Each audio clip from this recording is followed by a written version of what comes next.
nyina de na setena ye busuafo aware bone na setena ya ye papa na asembisa ni say ya mo mpna twiem na mo de kwa aware mu a de friend red flags na ya mo hu bi ana ni nyina ni say ma me bi de ne nsem ma ba beto monten so o ka say ya mo ano na ni nsem ni nyina ni say aya de a nuku no ne wo ho no mo twempena nso mo ware no mo twempena mo ware wie ye no na chese after the wedding program ni ade ni nyina no no ka so be men na yedu fie dia yenkan sika no abro no oba no so ni sika wo mu me wan ka ten so ma me utaku nim usimpo anim to be ka wono atuma ka wono tum because na mbo kan ntimi no ni akunta bi abu na be me ibo ne ho modern pa ehwerade ani ma kan sika no na bra be me kan sika no wie no oba ni nim say 50 Ghana o say 1000 Ghana o say e ka buy o e kan ba oba ni so nti onim say ka buy ana kan ba ni nyina yan konkoda nchen ade abayo an sesese no ade abema no de sumbo obo no so no oba ne ye krofo ama wa friend wo mpenifo anim ni nyina yan se sika ya che se omu ye program ni wi omu nyaye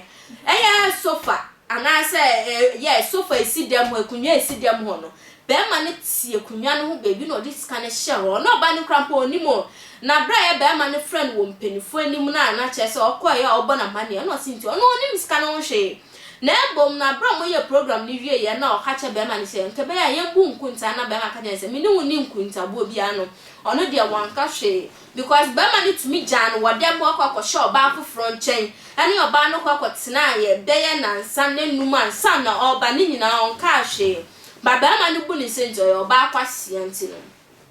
and say no dear was answer friend wo mpenifo ni masanso bono kro no dia ka no so we di on kana no antumu da na bra e bisa be ma ne se fa no dis ka ne share na be ma ne kire se ekunwa ho ano dis ka no ko share abra onim se ekura wo dem enipe ekura e wo dem ene ekura e wo dem adenti no be yesa na mami di ni sembe to monti so a wo super se nkrofo emu an wo ne nsemo no say another 2 months so manete ene be manete implantwe ma na nyame adom nyame adom ja ode koye no ho ade mame se preparation yen nyina wonu a ni nyina mankasa neja ye program ni wie no am so sikana sese sika yenya yin ayen kan ni ehu okache me say sikana odi ye program ni sika nim ntoni mi sika kan na msiyo waka sa achira mi amate oni mi sika kan amate mami se ha me wa ha no habosumi ba ko ani na awoche me wa ha waba wa fra me maame mo aka cho me sai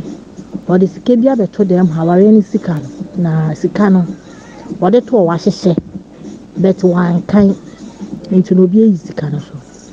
ana me bisa ni se sika no he fa no de ko share ya na ekunya ya tiso wo ye hoho ano ana odi sika na shase wa te ekunya no to odi sika na shase mra oba wo dem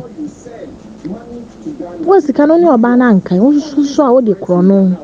ena etu me so begum animu ase se ye no kwesa nya no kre nyame ni no mi just me bisa ni bibia oni me ni nkomo obi a yaware oni me ni nkomo oni me nya hwe oni obi fufuro na edi nkomo na danfo oba just mimi oba na menene tene die o fa me nya hwe o family yefse ineja edeja edetete ho eni mbuasia nyamatantan nwa na oye de kireni ela jese mi juku kwa mentiasi asem no so shame so